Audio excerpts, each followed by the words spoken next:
And Russia is preparing for the worst. Very soon, it will be deploying S-500 missiles to the front line. Russia's Defence Minister Sergei Shoigu has said that Russian forces will receive the first sample of S-500s this year.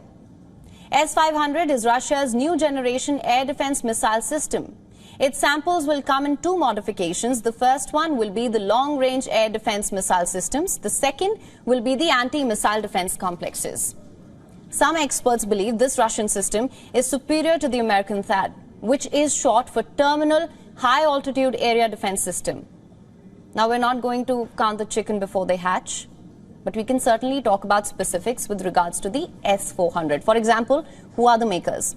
A Russian defense giant named Almaz-Antey Air Defense Corporation. It is also the maker of the S-300 and S-400, among other war machines.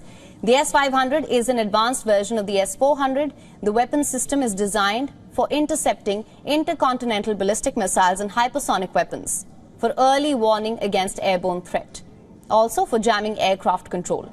The S-400 can reach far into enemy territory. Just how much? There are no official numbers pointing at the range of the S-500, but estimates by the Center for International and Strategic Studies says the S-500 has a range of 600 kilometers.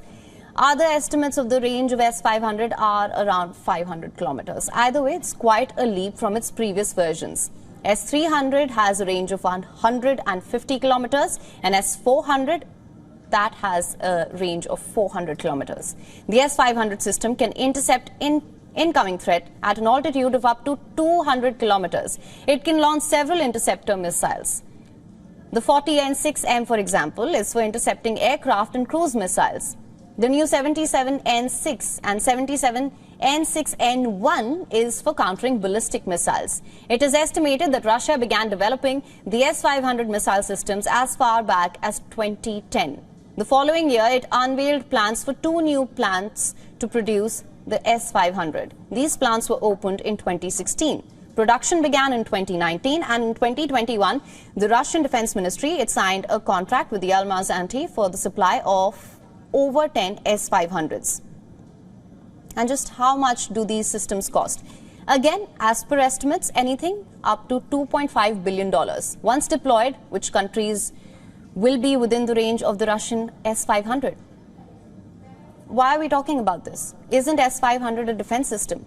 There's no doubt about that. These systems are designed to shoot down incoming aircraft and missiles.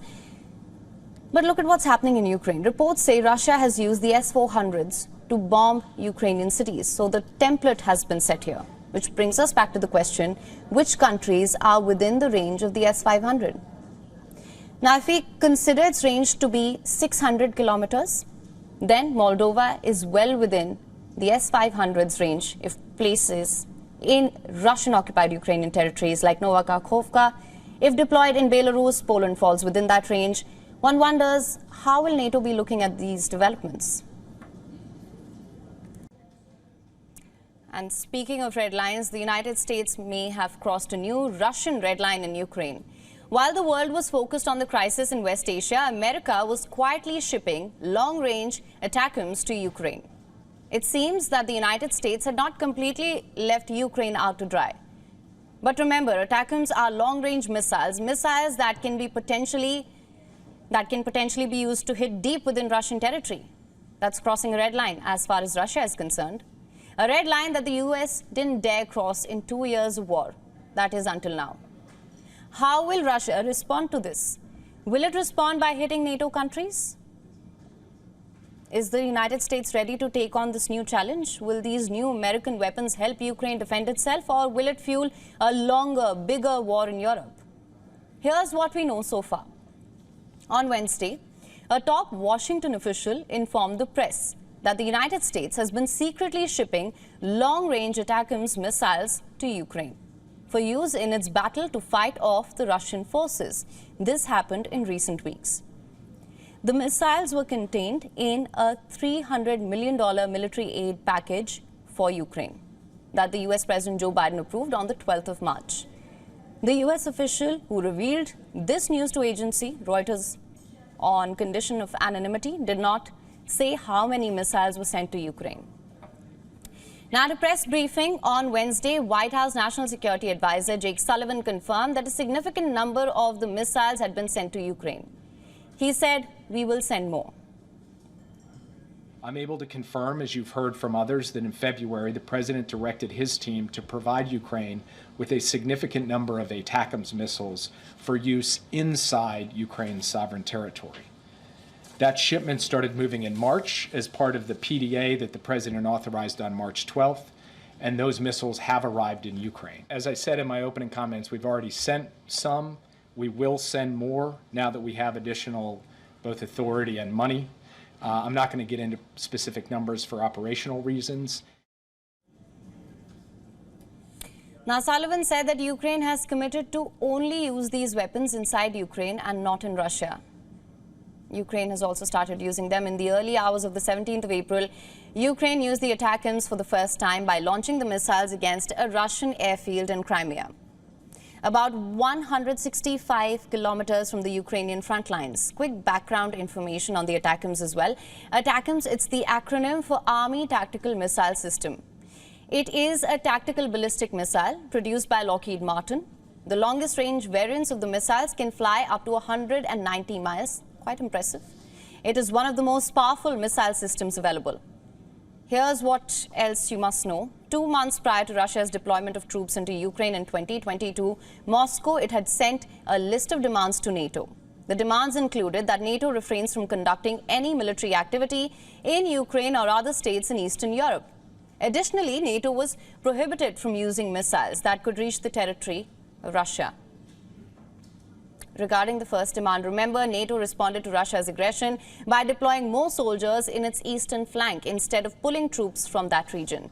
This action crossed Russia's red line. So it is important to note that the last time NATO crossed Russia's red line, it led to a war. And today, the war is showing no signs of abating. But there was another red line that the United States did not cross. Despite repeated pleas from Ukraine, the United States did not provide Kyiv with land-based missiles capable of hitting Russia. I'm quoting here, "We're not going to send Ukraine rocket systems that strike into Russia." Biden had explicitly stated multiple times. Now, with the apparent shift in U.S. policy, Ukrainian ranks must be relieved. However, there is a caveat. Despite territories deep inside Russia now being within the range of this weapon, Ukraine cannot use it to hit targets in Russia. Ukraine has committed to only using the weapon inside Ukraine, not in Russia. But this is a war zone we're talking about. Can US really control Ukraine if it one day decides to use the ATACMS in its defense? We know that Ukrainian troops are on the verge of collapse on the battlefield. When NSA Jake Sullivan appeared before the press on Wednesday, he did not rule out that Russia could make additional tactical gains in the coming weeks in eastern Ukraine. He admitted to the human and material disadvantage Ukraine is currently suffering. Responding to the news of the United States supplying ATACMS to Ukraine, Russian ambassador to Washington said that they will not help Ukraine turn the tide of conflict against Moscow. The Russian envoy may not be wrong after all. Ukrainian troops have been on the back foot since the failure of their counteroffensive in the summer of 2023. They're on the verge of losing in several places along the front lines. According to reports, on the 20th and the 21st of April, Russians almost broke through 10 kilometers of the Ukrainian front line at Okatyn, which is a village in the Donbas region close to Avdiivka. Meanwhile, the northeastern Ukrainian city of Kharkiv, which had a pre-war population of 1.4 million people, is under daily Russian fire. With the United States sending ATACMS capable of reaching targets 300 kilometers away, Ukraine hopes to seize control of the strategic Kerch Bridge in southeastern Crimea. As far as why US decided to send these missiles now, your guess is as good as mine. Perhaps the repeated Russian attacks on Ukraine's critical civilian infrastructure motivated the United States to redefine its own red line. Israel understands war better perhaps than any other country. It's been fighting one since its creation in 1948. As its war against Hamas crosses the 200-day mark, it's been publicly and repeatedly announcing that its next offensive will be in Rafa.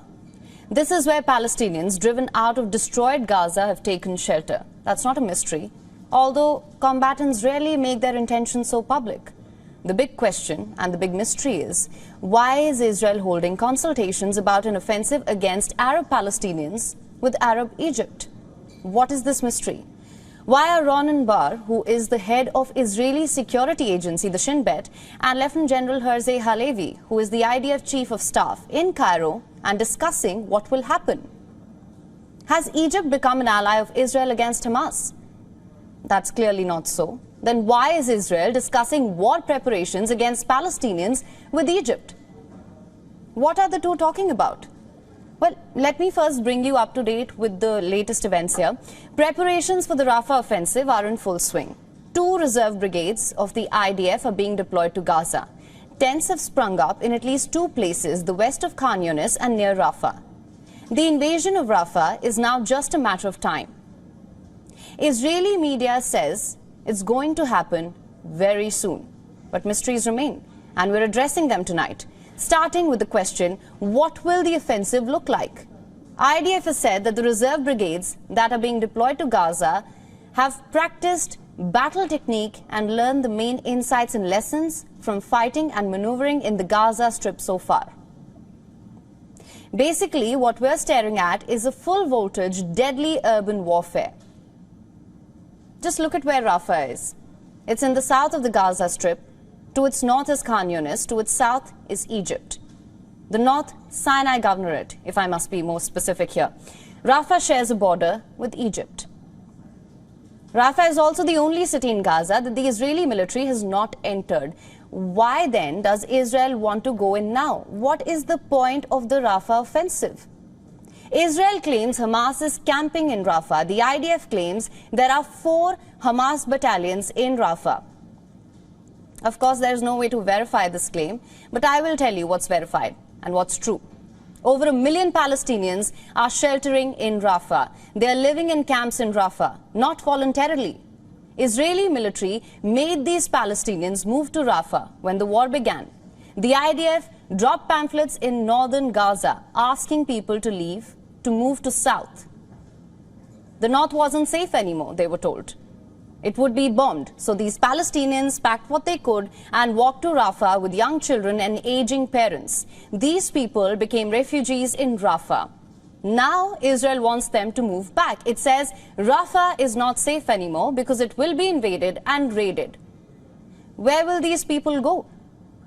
Their homes in the north have been reduced to rubble, which brings me back to the question, where will the Palestinians living in Rafa go? Israel has reportedly bought 40,000 tents. But how will they accommodate 1 million plus people?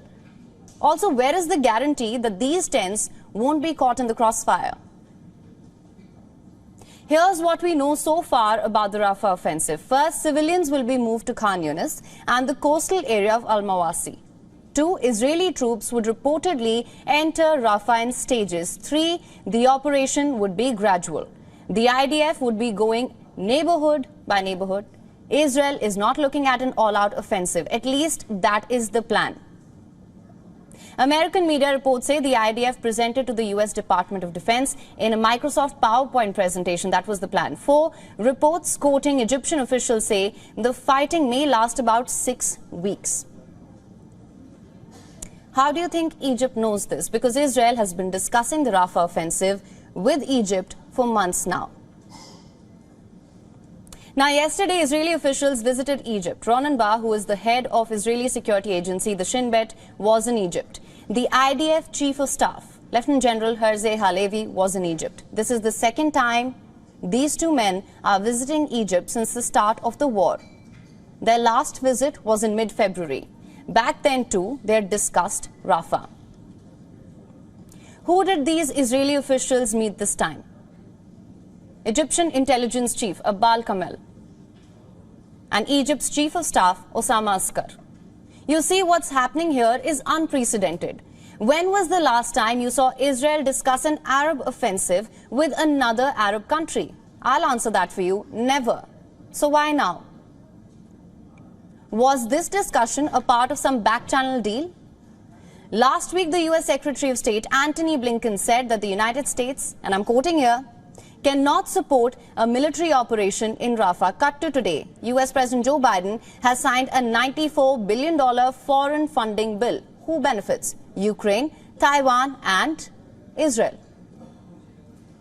It will be getting an additional $17 billion in aid. So was keeping Egypt in the loop on Rafah part of this deal? Did the United States not want Israelis to act unilaterally? Did the Biden administration tell Israeli Prime Minister Benjamin Netanyahu that he cannot send troops into Rafah without talking to Egypt about its plan? You know, because it's literally too close to home for Egypt. Tell me one thing, what are the Israelis and Egyptians even discussing? Safety? Civilian casualty? Because there's bound to be civilian casualty in Rafah. That's the least the war in Gaza so far has taught us. This war has no limits. Innocents will die. Like I was telling you, Israeli officials claim there are 4 battalions of the Hamas in Rafah, adding that their numbers have been reinforced because fighters from across Gaza have now joined these battalions in Rafah. One of Israel's top military officers told a local news channel that Hamas will, quote-unquote, be hit hard in Rafah. Now I have a question, and it's a simple one. How will you tell a Hamas fighter from a refugee in Rafah? Palestinians are already dying from Israeli airstrikes on Rafah. 34,000 Palestinians have died in Gaza since the start of the war. More women and children and the wounded will lose their lives when Israel raids Rafah. So if Israel has already made up its mind about the offensive, which it has, what's left then for the Egyptians to say? Perhaps don't send refugees to Sinai? Reports say that's literally the concern that was raised by the Egyptian officials during that meeting in Cairo yesterday. Egypt is concerned about tens of thousands of Palestinian refugees entering their territory.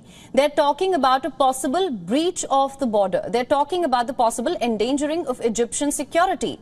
Reports say Egyptian officials told their Israeli counterpart that should such a situation arise, it would lead to a rupture in relations with Israel.